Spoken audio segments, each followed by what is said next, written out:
먼저 그의 나라와 그의 의를 구하라는 이 말씀을 우리가 매일 또 매주 순간순간마다 묵상할 때 우리가 내리는 모든 결정, 모든 선택에 먼저 하나님의 나라를 구하는 그런 선택이 있게 되기를 축원합니다. 온누리교회가 하나님의 나라에 합당한 교회가 되어야 합니다. 교회는 하나님 나라의 대사관입니다. 그러므로 본국인 하나님 나라에 합당한 교회가 되어야 합니다. 교회의 유일한 목표는 하나님의 나라입니다. 교회 자체가 목적이 돼서는 안 됩니다. 교회를 뛰어넘어서 교회가 존재하는 목적인 하나님의 나라에 합당하지 않을 때는 교회도 하나님의 심판의 대상이 되는 것이죠. 온누리교회가 2013년대는 온누리교회 구석구석 우리 성도들의 관계, 공동체, 사역 모든 일에 있어서 하나님의 나라에 합당한 교회가 되기를 축원합니다. 우리 개인이 어떤 일을 하고 있는가 보다 먼저 우리가 구해야 될 것은 내가 어떤 사람이 되어가고 있느냐입니다. 하나님은 우리를 일꾼으로 부려먹으시는 분이 아닙니다. 우리의 도움도 필요하신 분이 아닙니다. 우리에게 어떤 사명을 주시고 일을 주신 것은 내가 그 일을 통해 어떤 사람이 되어가는가를 살펴보라는 것입니다. 많은 일을 하지만 우리의 성품이 하나님의 의에 합당한 성품이 되지 못한다면 그것은 우리가 잘못 구한 겁니다. 무엇보다도 먼저 내가 무슨 일을 하고 있느냐가 아니라 내가 어떤 사람이 되어가고 있느냐, 그것을 먼저 추구하는 우리 모두가 되기를 축원합니다. 또한 내가 얼마나 많은 것을 알고 있느냐가 중요한 것이 아니라 내가 머릿속에 아는 그 영적인 지식이 내 마음속에 진정 살아있는 지식인가? 알물 추구하는 것보다 삶을 더 먼저 추구하는 우리가 되어야 된다는 거죠. 이 세상에서 가장 긴 여행은 30cm 여행이라 그러죠. 머리에서 가슴에 이르는 이 30cm, 물론 어떤 분은 더 길 수도 있습니다만은 30cm이 가장 긴 여행이라고 합니다. 왜냐하면 머리로 아는 것에서 마음에 이르기까지는 긴 시간이 필요하다는 거예요. 우리 모두는 다 머리에 알고 있는 지식과 마음에 품고 있는 그 마음이 다를 때가 있는 거예요. 우리 모두는 다 분열되어 있습니다. 우리는 어느 정도 다 자아 분열증에 빠져 있는 사람들입니다. 우리 머리로는 하나님이 어떤 분이 잘 알고 있습니다. 그러나 우리의 마음으로 그 하나님을 체험하고 동행하고 있는지, 그것을 우리는 먼저 살펴보아야 하는 것입니다. 신앙생활은 머리로 하는 것이 아닙니다. 마음으로 하는 것입니다. 선교도 지식으로 하는 것이 아닙니다. 물질로 하는 것이 아닙니다. 어떤 프로그램으로 하는 것이 아닙니다. 우리의 마음으로 하는 것입니다. 오늘 본문에 나오는 요나라고 하는 선지자는 바로 그의 머릿속에 있는 하나님에 관한 지식과 그의 마음속에 있는 그의 생각과 마음이 다르다는 것을 잘 보여주고 있는 모습입니다. 이 요나서는 예언서입니다. 그런데 아주 재미있습니다. 그래서 4장까지 읽기가 많은 시간이 필요하지 않은 그런 책이죠. 예수님도 여러 번 요나서를 인용한 걸 볼 때 아주 회당에서 어릴 때 재미있게 이 요나서를 여러 번 읽은 것 같습니다. 요나서는 예언서지만 실제로 예언에 해당되는 그 말씀은 한 구절밖에 나오지 않습니다. 요나가 니느웨에 가서 외친 한마디, 40일이 지나면 이 니느웨가 멸망할 것입니다.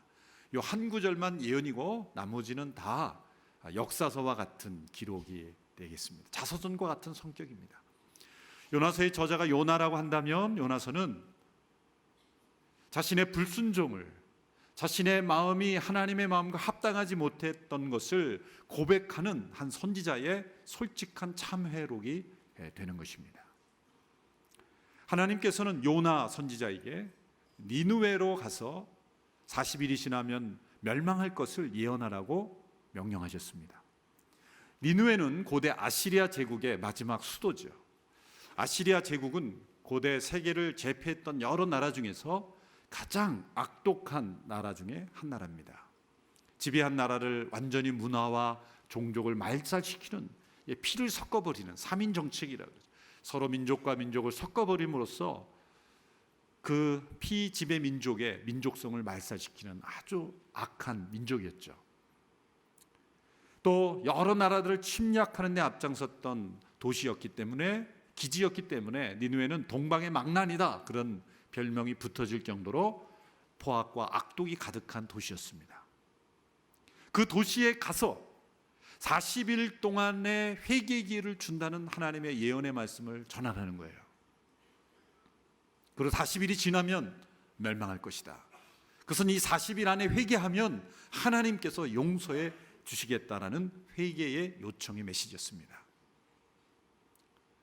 니느웨를 사랑하셔서 니느웨도 회개하기를 원하시는 하나님, 이 하나님의 마음을 느끼는 것이 우리의 선교의 시작입니다. 하나님은 어떤 분이십니까? 요한복음 3장 16절에 보면 하나님이 세상을 이처럼 사랑하사 독생자를 주셨다고 말합니다.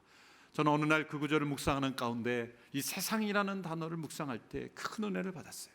하나님이 사랑한 대상은 누구입니까? 세상이에요. 세상은 뭡니까? 하나님을 거역한 사람들, 하나님을 대적하고 있는 세력들이 세상입니다. 하나님 없는 삶, 그것이 바로 세상입니다. 사람들은 자신을 인정하지 않고 거부하고 자신을 배척하는 사람들을 동일하게 배척합니다. 인정하지 않습니다. 싫어합니다. 그런데 하나님께서는 자신을 거부한 사람들, 자신을 인정하지 않는 그 세력들을 사랑하셨다는 거예요. 그들을 품으셨다는 거예요. 그들에게 구원의 기회를 주셨다는 거예요. 우리의 마음과 너무나 다른 높고 크신 하나님의 마음을 우리가 읽을 수가 있는 것입니다. 선교란 니느웨 같이 하나님을 배역하고 인정하지 않는 도시와 그 속에 속한 사람들을 품으시는, 사랑하시는, 구원하기를 원하시는 그 하나님의 마음을 품는 것으로부터 시작되는 것입니다. 그러나 요나는 하나님이 가라고 하신 니느웨로 가지 않았습니다. 다시스로 가는 배를 탔습니다. 요나서 4장의 짧은 이 내용에 그러나라는 접속사가 자주 나옵니다. 그리고 항상 어디에 붙느냐면 요나 앞에 붙습니다. 그러나 요나는 여러 번 반복해서 나오는데, 그래서 요나의 별명은 미스터 그러나, 미스터 벗, 미스터 그러나예요. 그러나 요나는, 하나님은 니느웨로 가라고 하셨는데 그는 다시스로 갔습니다. 하나님은 동쪽으로 가라고 하셨는데 그는 서쪽으로 갔어요. 하나님은 육지로 가라고 했는데 그는 바다로 갔습니다. 요나가 원래 불순종하는 사람이어서 그랬을까요?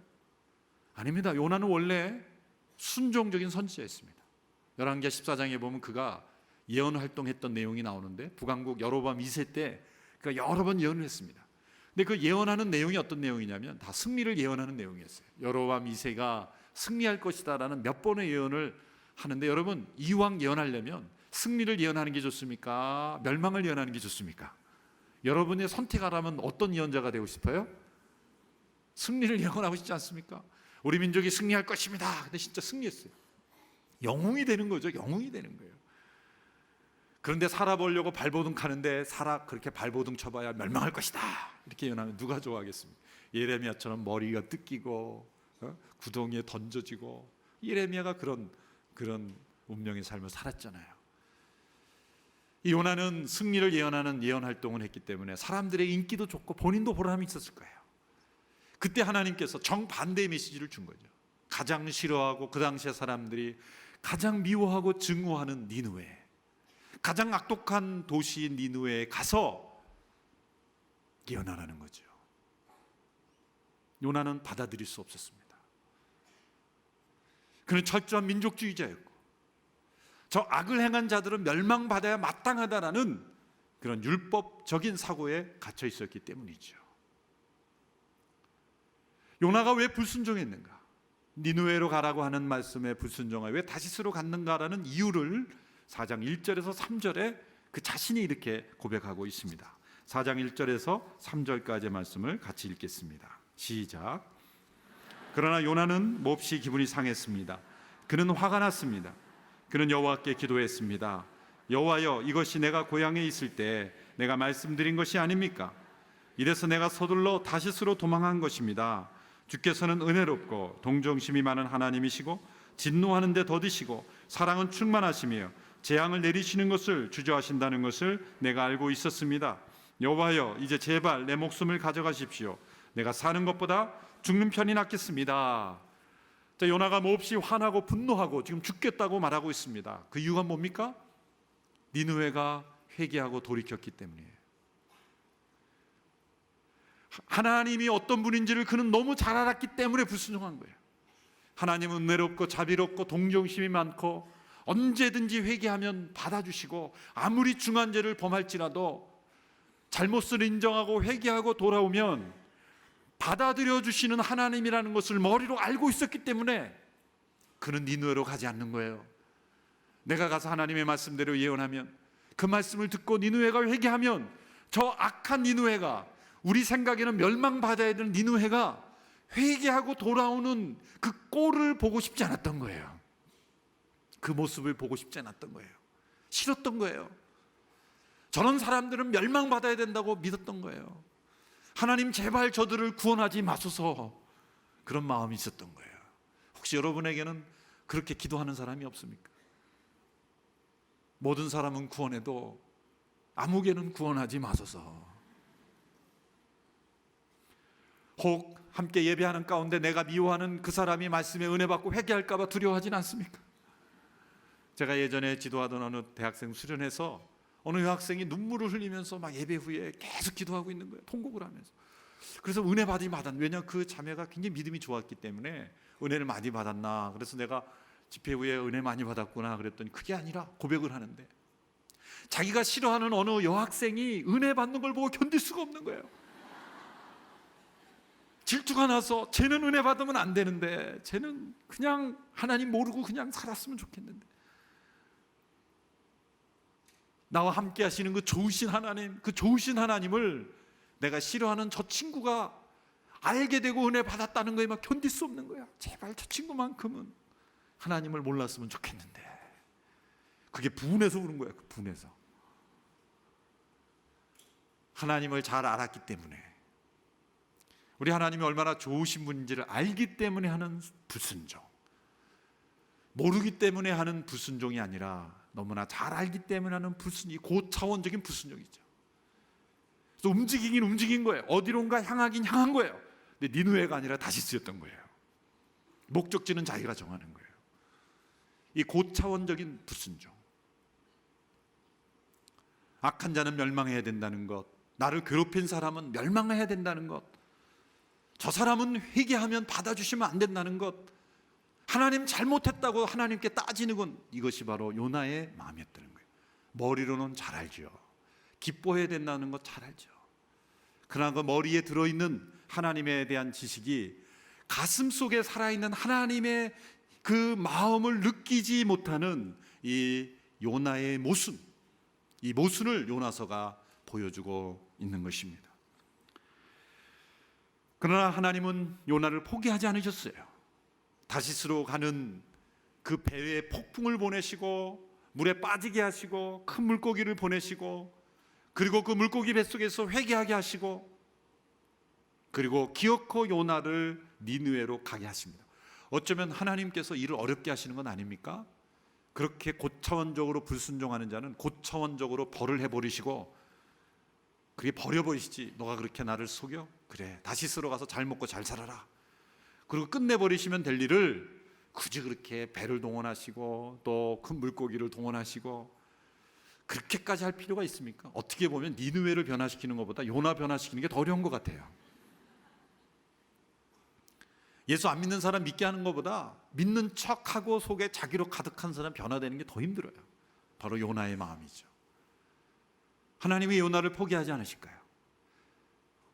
하나님은 하나님의 사람을 쓰고 버리시는 분이 아니라 하나님의 일에 참여하는 사람이 하나님의 마음을 함께 누리시기를 원하시는 분이기 때문입니다.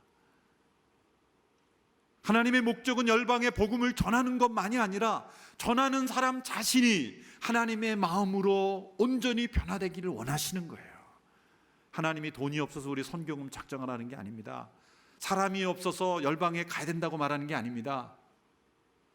가고 참여하는 모든 사람들이 아직 하나님의 마음을 깨닫지 못하는 우리들이 하나님의 마음으로 같이 느끼고 하나님이 기뻐하시는 것을 느끼고 하나님이 슬퍼하시는 걸 함께 슬퍼하는 자가 되기를 원하시기 때문에 하나님이 우리를 포기하지 않으시는 거예요.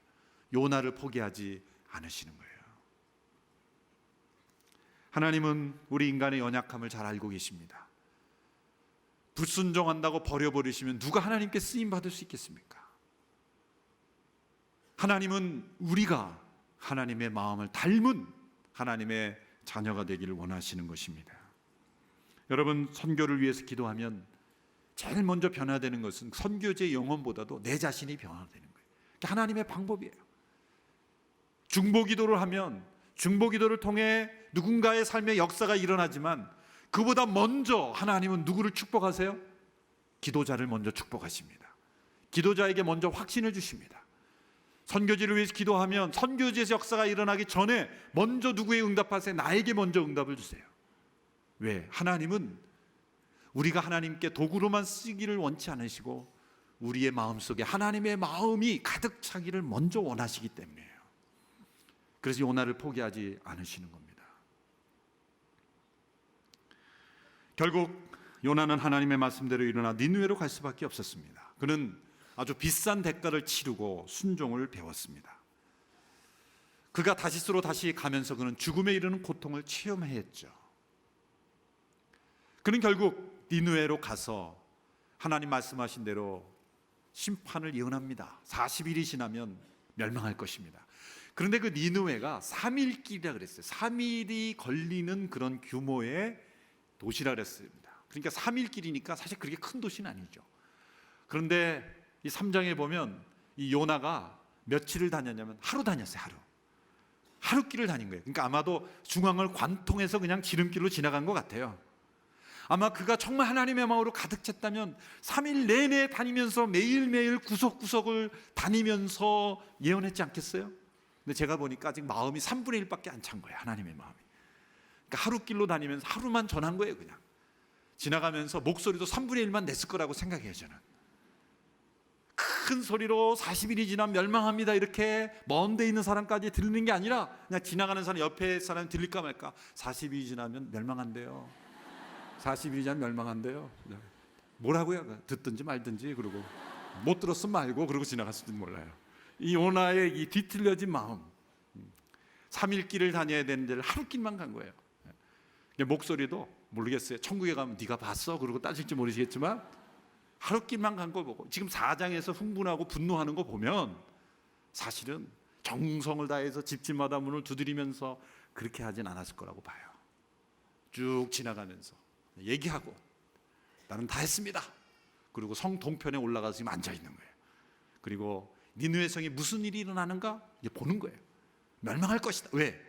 내가 다 전하지 않았기 때문에. 그런 놀라운 일이 일어났어요.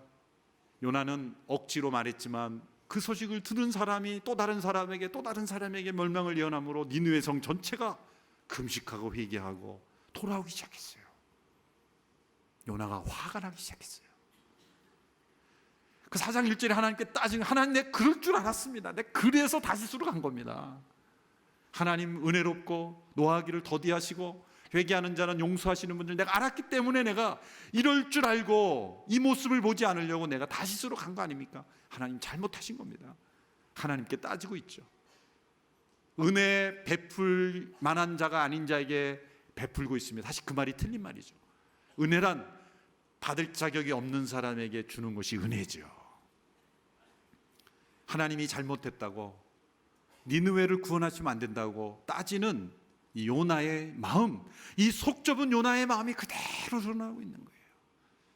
요나의 모습을 통해서 누구의 모습을 보여주고 있는 겁니까? 이 속 좁은 요나의 모습을 통해서 요나 너라고 안 그랬어요? 제가 요 나의 모습을 보여주는 거예요. 여러분, 이 말씀을 통해 나의 모습을 발견할 수 있게 되기를 바랍니다.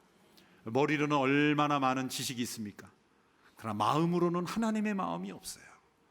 하나님은 지금 이 땅에 가장, 하나님의 마음은 어디가 있을까요?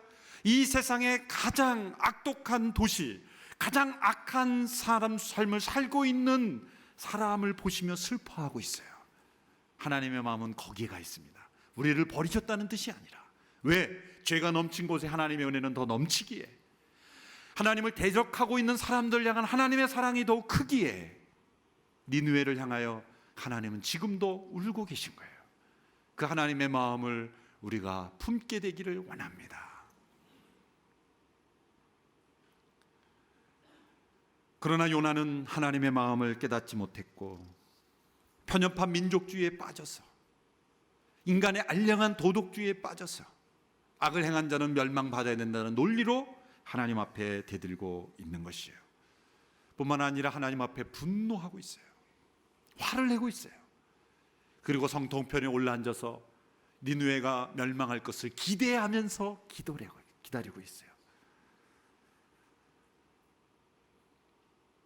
하나님께서는 이 요나를 가르치기 위해서 세 가지 질문을 던집니다.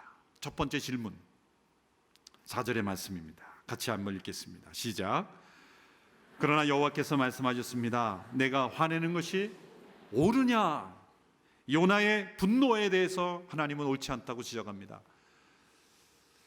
하나님은 아담에게 내가 어딨냐 질문하셨고, 시몬 베드로에게 내가 나를 사랑하느냐 질문하신 것처럼 요나를 사랑하시기 때문에 질문하신 거예요. 내가 화내는 것이 옳으냐? 하나님은 우리의 분노의 감정 한순간에까지 관심을 기울이고 있는 거예요. 여러분, 욱하고 나오는 이 분노가 하나님의 의를 이루지 못합니다. 우리 마음속에 아주 작은 분노까지도 다 하나님의 의로 치료되고 회복되기를 축원합니다. 모든 종류의 분노는 하나님에 대한 분노예요. 하나님과 화목하지 않은 사람은 반드시 다른 사람과 갈등이 일어납니다. 하나님께 대한 분노가 있는 사람은 그 분노를 누구에게 퍼붓어요? 사람에게 퍼붓는 거예요. 이때 하나님께서 요나를 가르치시기 위해서 교보제를 사용하세요. 하나님은 굉장히 유머러스하게 일하시는 분이에요. 이미 배를 준비하셨고 큰 물고기도 준비하셨죠. 이제 박넝쿨을 준비하셨어요. 이 넝쿨이 빨리 자라고 잎이 커서 그늘을 만들어 줍니다. 하나님이 넝쿨을 준비해 놓으셨으니 이제 그 떼약볕 밑에서 요나가 그 밑에 들어가서 그늘을 만들어서 쉬고 있죠. 오늘 본문에 보면 요나가 심히 즐거워했다 그랬어요. 심히 기뻐했다 그랬어요. 이 아주 이상한 모습이죠. 아이러니컬한 모습이죠. 하나님이 기뻐하시는 것은 싫어하면서 넝쿨 하나는 심히 즐거워하고 있다. 너무나 대조가 되고 있는 거예요. 하나님이 정말 기뻐하시는 것에 대한 심히 싫어하면서 그 넝쿨 하나로 인해서 자기의 몸이 잠깐 쉬는 것은 너무 즐거워하는 모습, 너무나 인간적인 모습으로 추락해버린 하나님의 사람 요나의 모습을 보여주고 있는 것입니다. 그때 하나님은 벌레를 또 준비하세요. 벌레를 준비하셔서 아주 최고 빠른 속도로 풀 스피드로 그 벌레가 입을 막 먹게 한 거예요. 벌레 중에서 가장 이가 튼튼한 벌레를 준비하신 거죠. 그래서 다 그 입을 다 갉아먹게 만드신 거예요. 그늘이 없어졌어요. 그늘이 없어진 다음에 또 거기에다가 뜨거운 동풍을 불어오게 하시는 거예요, 하나님. 그랬더니 요나가 숨이 칵칵 막히면서 햇빛 속에서 막 그냥 죽겠다는 거예요. 그때 하나님이 질문하십니다. 내가 이 넝쿨로 인하여 화를 내는 것이 옳으냐? 왜? 이 넝쿨은 너가 만든 것도 아니다. 그런데 즐거워했다가 없어졌다고 그래서 너가 화를 내느냐? 그리고 정말 중요한 세 번째, 하나님께서 주신 질문을 던지는 겁니다. 10절에서 11절의 말씀, 우리 한 목소리로 함께 읽겠습니다. 시작. 그러나 여호와께서 말씀하셨습니다. 내가 가꾸지도 않고 기르지도 않은 넝쿨도 나는 아꼈다. 하룻밤 사이에 자라나 하룻밤 사이에 죽어버렸는데도 말이다. 그런데 오른손과 왼손도 구별하지 못하는 사람들이 12만 명이나 있고 가축도 많이 있는 이 큰 성읍 니느웨를 내가 아끼지 않을 수 있겠느냐? 내가 아끼지 않을 수 있겠느냐? 이 질문의 의도가 바로 요나에게 향하신 하나님의 마음인 것입니다. 내가 아끼지 않을 수 있겠느냐? 너는 그 넝쿨 하나도 기뻐하고 아끼면서 이것이 없어졌을 때 안타까워했잖아. 분노했잖아요. 그런데 좌우를 분별하지 못했던 12만 명의 영혼들, 그리고 거기에 있는 가축들까지도 내가 아끼는 것이 합당하지 않겠느냐 질문한 거예요. 요나는 첫 번째 하나님의 질문, 옳으냐라는 질문에 대답하지 않았어요. 화가 났어. 침묵했어요. 두 번째는 박농쿨에 너가 화내는 것이 옳으냐 그럴 때는 대들기까지, 옳습니다, 옳습니다 그러면서 대들죠. 막 가는 거예요. 그냥 막 가는 거예요. 하나님 나를 그냥 죽여버리시든지, 이 분노에 사무쳐서 막장 드라마로 가는 거예요. 세 번째 하나님이 교훈하셨을 때 내가 아끼는 것이 당연하지 않느냐, 내가 아끼지 않을 수 있겠느냐 질문할 때 요나는 침묵했습니다. 할 말이 없었습니다. 요나서의 마지막은 질문으로 끝나요. 내가 아끼지 않을 수 있겠느냐. 왜 요나의 대답이 없습니까? 그리고 질문으로 끝납니까? 이 모든 질문은 바로 저와 여러분에게 던지시는 하나님의 질문입니다. 내가 아끼는 것이 당연하지 않겠느냐. 우리의 삶 속에 우리의 육신의 필요를 채워주는 그 작은 냉수 하나도 아끼며 소중히 생각하며 우리의 육신의 순간의 필요도 너무나 소중하게 아끼는 저희들을 향해서 내가 좌우를 분별하지 못하는 이 수많은 열방의 잃어버린 영혼들을 내가 아끼는 것이 합당하지 않겠느냐, 내가 아끼지 않을 수 있겠느냐, 이 하나님의 마음이 우리에게 있느냐, 하나님은 도전하고 계시는 것입니다. 이 질문 앞에 어떻게 응답해야 할까요? 우리의 헌신과 우리의 태도와 우리의 결정이, 우리의 삶의 모습이 이 하나님의 질문에 응답하는 것입니다. 입술의 고백이 아닙니다. 행함으로 응답하는 것입니다. 우리의 머리의 지식이 아닙니다. 하나님 그들을 사랑하시는 건 당연합니다 라는 지식과 입술의 고백이 아니라 우리의 삶의 모습 속에, 헌신 속에, 우리의 참여 속에 그 질문에 응답해야 하는 것입니다. 내가 아끼지 않을 수 있겠느냐, 뭐라고 대답하시겠습니까? 네, 그렇습니다. 주님은 아끼십니다. 그리고 저도 아끼는 자가 되겠습니다. 누가복음 15장에서 집을 나가 돌아온 둘째 아들을 아버지가 환영하고 기뻐했을 때, 리차드 렘브란트라는 화가가 그린 그림에 보면 아버지가 둘째 아들을 안고 있을 때 바로 그 옆에 있는 길목에서 매우 참담한 얼굴을 하고 분노에 가득한 얼굴을 하면서 괴로워하고 있는 첫째 형 큰아들의 모습을 함께 그렸어요. 그 모습은 집을 나가 회개에 돌아오곤 그 아들을 기뻐하는 하나님의 마음과 동떨어진 아들의 마음을 보여주는 거예요. 아버지의 집을 떠난 적은 없지만 아버지의 마음은 품지 못한 그런 첫째 아들의 모습이 바로 요나의 모습이요, 바로 저와 여러분의 모습이 아닌지 돌아보라는 거죠. 내가 아끼지 않을 수 있겠느냐. 아낄 수밖에 없는 하나님의 마음, 그 마음을 우리가 함께 선교에 동참함으로써 그 마음을 배우라는 거예요. 하나님이 돈이 없어서 작정하라는 게 아닙니다. 사람이 없어서 선교사를 보내야 된다는 게 아닙니다. 하나님은 돌들러도 소리 지르게 하시는 하나님이십니다. 지구상의 어느 누구도 선교사로 가지 않아도 하나님은 구원하실 자를 구원하시는 분이에요. 우리의 도움이 필요한 분이 아닙니다. 그런데 왜 헌신하라고 하십니까? 아낄 수밖에 없는 하나님의 마음을 품은 자로 우리도 그 하나님 닮은 하나님의 마음을 품은 자가 되게 하시는 하나님의 참여의 요청인 것입니다.